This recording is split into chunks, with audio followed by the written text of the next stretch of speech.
Welcome back, and if you're just joining us, this is Good Morning Kenya, and the segment is Transformative Leaders. We are talking about people who make social impact in the society through various initiatives, and today we are focusing on youth empowerment. And my guest in studio today is Bwana Anthony Kiguta, who is Youth Empowerment Champion and Tech Innovator. Karibu sana Bwana Anthony. Thank you so much for having me. How are you feeling today?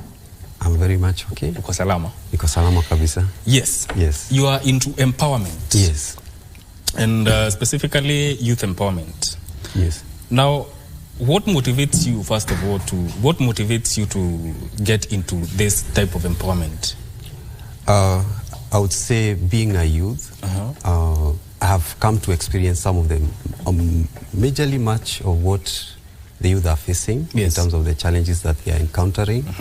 And I felt there's a need, even from a personal perspective, I felt the urge to be someone who is driving change towards that direction and also empowering them, creating platforms for them to be empowered, such that they are able to be self-reliant and also they can better their skills and basically have a better life as youth. Yes.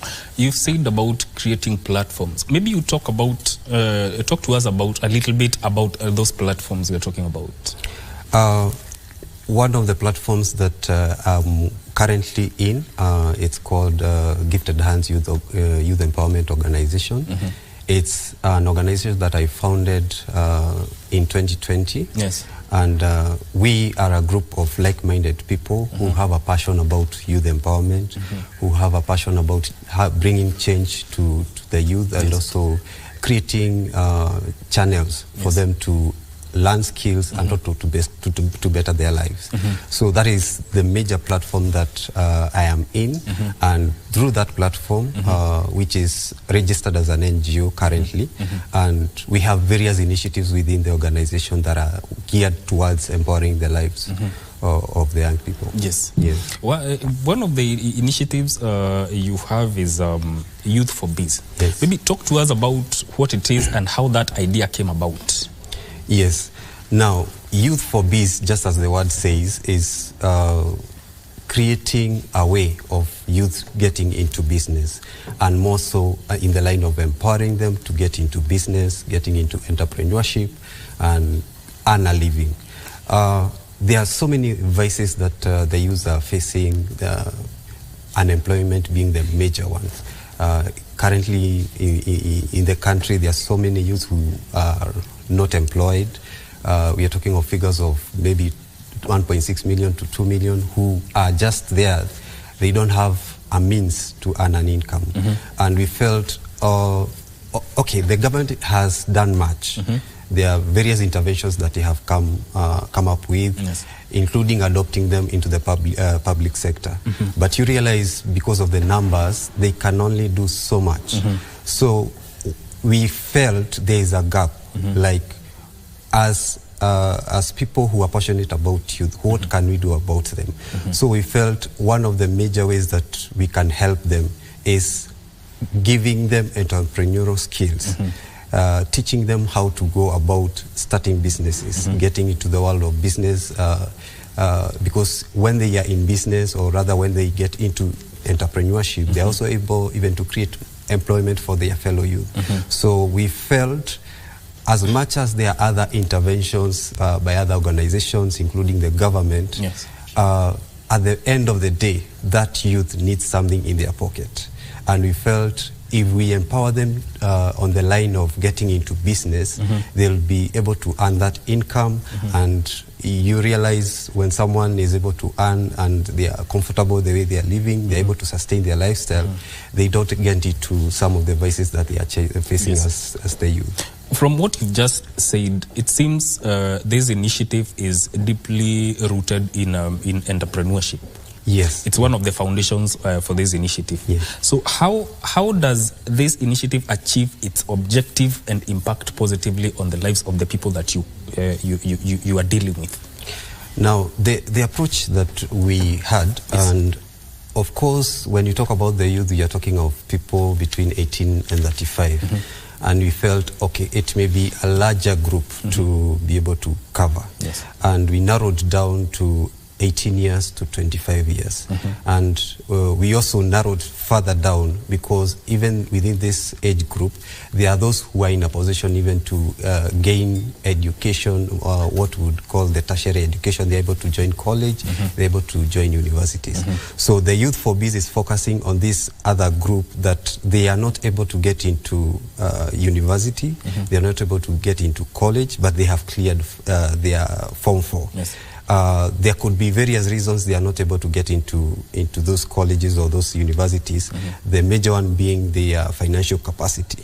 And we narrowed it down to that, and what we have been doing is taking them through training on even soft skills. We are able to, we were currently, okay, I would say it's on pilot. We have already a pilot group that has already been trained on soft skills and entrepreneurship, and also maybe a breakdown of the sequence of how we go about it is we have an in-house training. We train them on soft skills, things to do with maybe self-awareness, getting to know themselves, communication skills, etiquette, social life balance, such kind of soft skills. Then we get into them understanding the world of business, introducing them into the business world. How do you identify business opportunities? So once they get that kind of information, now we are able to go to the next phase, whereby now we are taking them through artisan courses. We are partnering with the TVET institutions and coming up with some courses which are able to give them those artisan skills. Things like food processing, we are doing automobile, that is the motor vehicle, we are doing fashion and design, and several others. So our approach is on skill-based, then after that we get into incubation. We just don't let them go. So over that period, we are able to learn this youth. Currently, like the ones we have on board, they are very positive about it, and we have already started seeing impact. In fact, we are receiving calls from their parents, from their guardians, and they are saying, my son, my daughter is changing. And even themselves, they are professing, now I have hope. Because actually, to most of the youths, what they are lacking is lack of hope. They feel, okay, no one is interested about me. No one really cares about me. But through the program, most of them have regained that hope, and they are looking forward to a brighter future. As a person who is bent on bringing about transformational change within the society, when you receive such feedback from parents, how does that make you feel? It's in a great way fulfilling, because we are working towards a purpose. And when you find that the purpose that you're working towards is bringing positive things towards within the community, even getting feedback from those parents, it's encouraging. It gives us the morale to continue pushing it on. Now, when we talk about, you said one of the things you empower the youth is through entrepreneurship. And we know it's one of the economic pillars of development in the country. So how does this initiative, Youth for Business, specifically equip Kenyan youth with skills and knowledge necessary to becoming a successful entrepreneur? Now, what we have done, even when it comes to the facilitators and the trainers that we are having on board, we are bringing on board people who are already in it. They are not just people who are coming from the theoretical perspective. They are people who have already practiced this business. They have tried out entrepreneurship. Some of them are consultants already in the business world.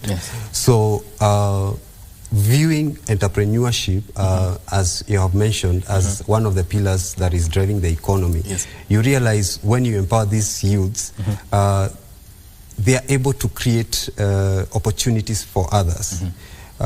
in form of job opportunities, and also they create that sense of when you get into business and there are even other people who are doing the same business, that competition aspect also drives the economy. So I would say the impact that we are bringing in is from people who are already practicing that business or practicing what they are teaching them. So, and through that, we are starting that we are actually bringing in something that is something they are feeling. It's something that they can actually action on. Yeah. So this initiative comes with must-have resources that you provide to help the youth transform their ideas into viable businesses? At the moment, we don't have what you would call tangible resources in terms of cash. We are currently not giving them cash. But through this training, after the training, we will be doing incubation and what you would, is normally called the attachment, whereby we identify someone who is in the line of what they are interested in and what they have trained on. We bring them close to mentorship, to someone who can mentor them. So by the end of the program, it's actually between 3 months to 6 months, the entire program. We are certain the kind of skill that person has got is able to propel them to the next level. In one of the units when we are teaching when it comes to entrepreneurship is even the issue of pitching ideas. So that person, by the time they are coming out of that program, they're able even to approach investors. They're able to sell their business ideas to people who can support them. So by the time they are leaving the program, we feel, even if we don't give them that tangible cash, and hopefully, you never know, someone, you may get a partner who coming on board and saying, okay, I can give these people some amount, which is very much welcome. We are not ruling out. But we would want to bring them to the position whereby they are able even to pitch for their ideas and get some funding. So what strategies have in your own experience in this process, what strategies can you say have been more productive and effective in this process of ensuring that these youths get something out of the efforts that you are doing? When you are starting, one of the things which were very key to us is getting the right people. And what we did, we went down to the community. We talked to the community leaders. And because some of them, the youth, you can't just force something to them. That is one dynamic thing I have found with the youth. You can't bring them, you can't force them to something. So we were able to identify the youth who have actually seen the value that we are bringing to them. And they were able to come on board willingly. And that was a game changer for us, because you find we are not pushing much to them. And we are so fortunate that we have managed between 80 to 90% of retention, those who apply, because we started with around 70-something youths who have come on board.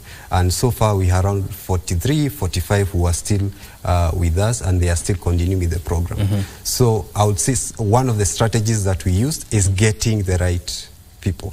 People who are actually willing to change their life, willing to make to have a change in their lives. So even as we talk about entrepreneurship and unemployment in the country, do you also take do you consider people who have finished tertiary education but are out there doing nothing but would want to get into such an initiative? They are in the pipeline. We have some programs which we are working towards people who have actually cleared and they are unable to get employment.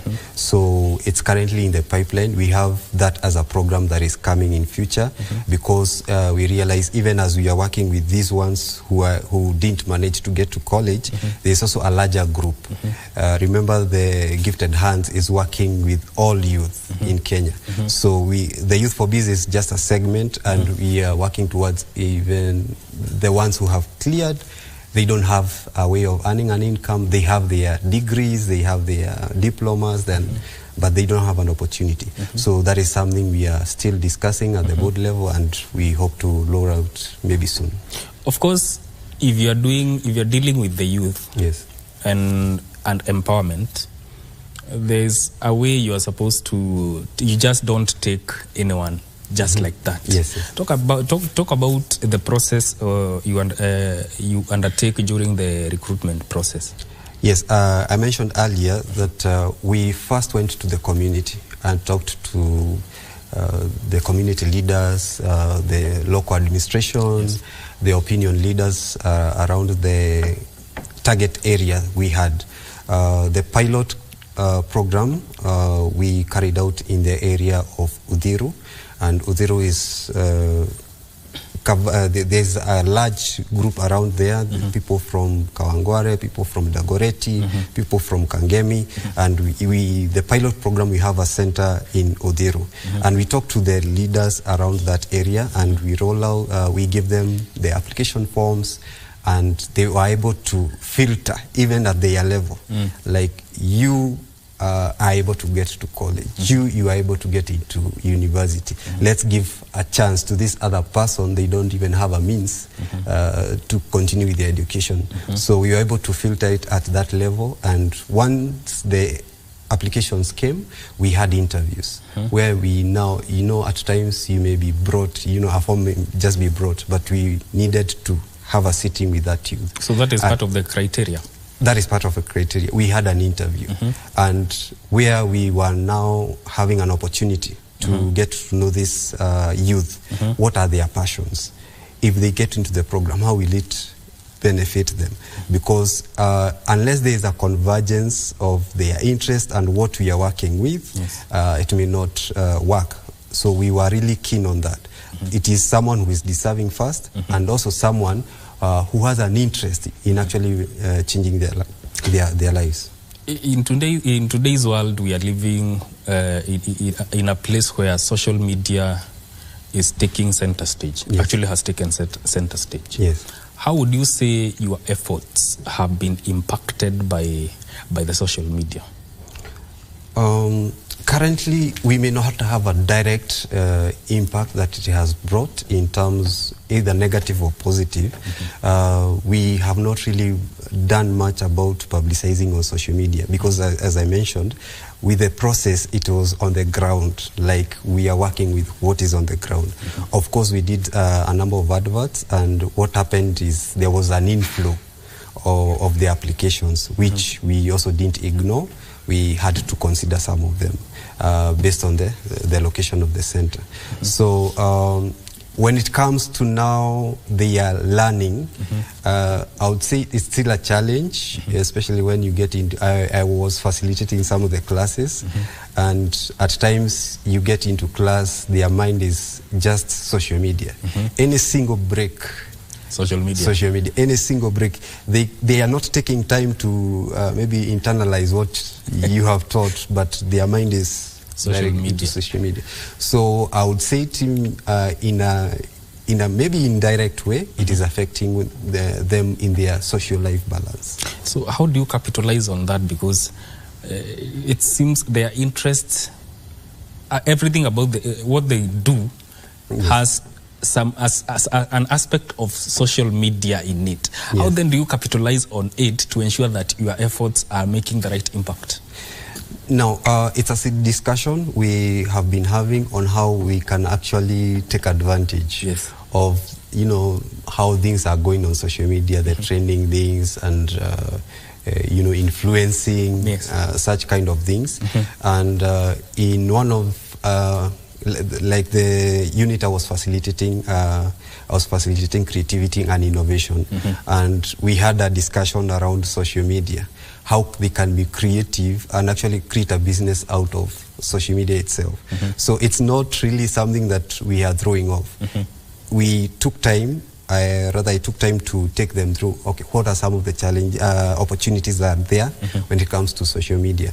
When, most of them like, I want to be a social media influencer. How do I go about it? Yes. So we had a session of, guiding them, Yes. not just an influencer. Yeah. An influencer who is actually bringing positive change. Yes. Yes. Now, when you talk about your recruitment process, Yes. You've been to places like Uthiru, Kangemi, Dagoretti. Yes. Now, what informed the selection process of these areas for your efforts to focus on these areas? Now, as an organization, we are licensed to operate in 5 counties in Kenya. And you see, you may not be able to start all over. And we felt we can start within Nairobi. And one of the advantages we had is that within our team, we had people who had a network around that area. And we felt, why don't we just use that opportunity and, reach out through the network that is already available. So we used that to now pilot the program. So in January, no, in February actually, we will now be going all over Nairobi.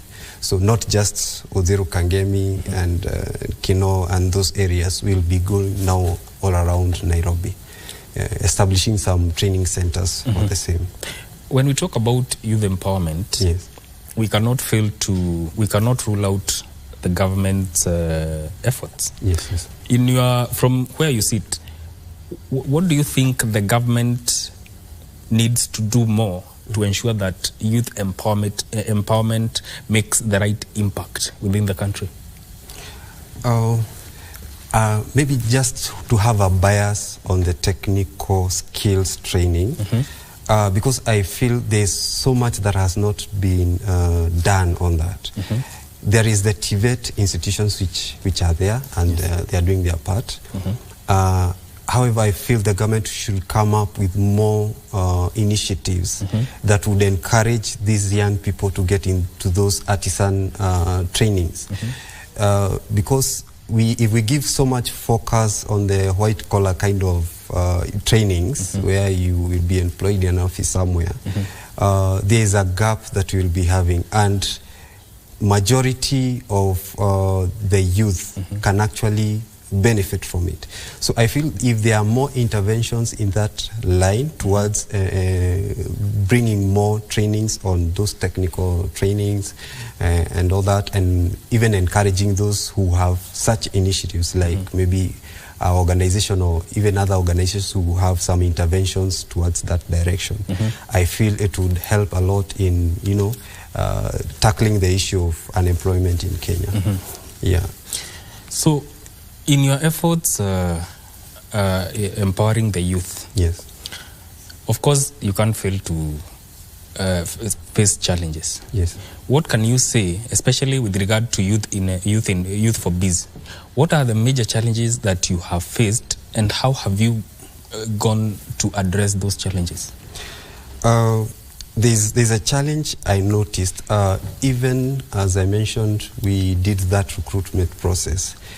At times when you're doing the first interview, you may not know that person in real. Yes. But when you spend time with them, you come to realize this person is not actually the person who was on paper.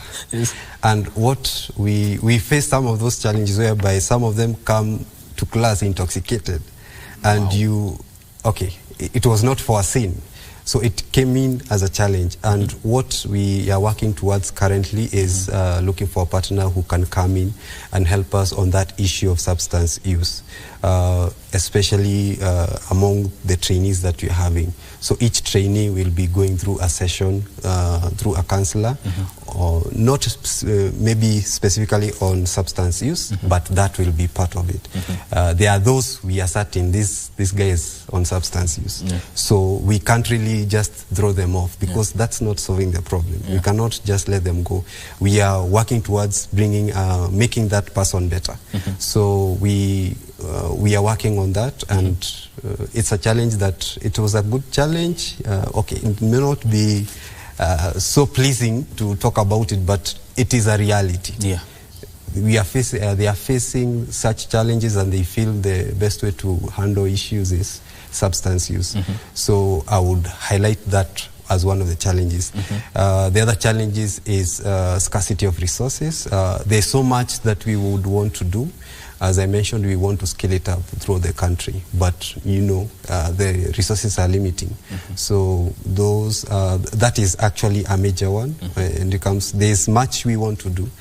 There's much that we need to achieve, but resources are limiting. Yes. Yes. How do you manage expectations? Because for one, there's a person, amemaliza high school. Sure. And they want to join this initiative. Yeah. But at the back of their mind, they see it as a means to an end, to make a quick shilling or something. How do you manage such expectations? Because at the end of the day, the youth want something that is working right now, right there. How do you manage those expectations? Yeah, it's true. Like when we were having the first days, they were like, okay, we are coming. Within a month, we should be done. And they should start seeing money coming into their pockets. Yes. It's a reality, and the best way to approach it is give full information. We every now and then we reiterate what we are working towards, and each step of the way, and what each step is supposed to do towards their life. And I would say it has helped a lot. Yes. Of course, even as we go to the next phase, which is now them getting into technical training, they have expectations. We need to communicate them clearly. This is what this will do for you. Yes. And after this is what will happen to you. Rather, this is the next step for you. And we try to manage as time goes. Yes. But overall, we expect to have a better person out of that individual.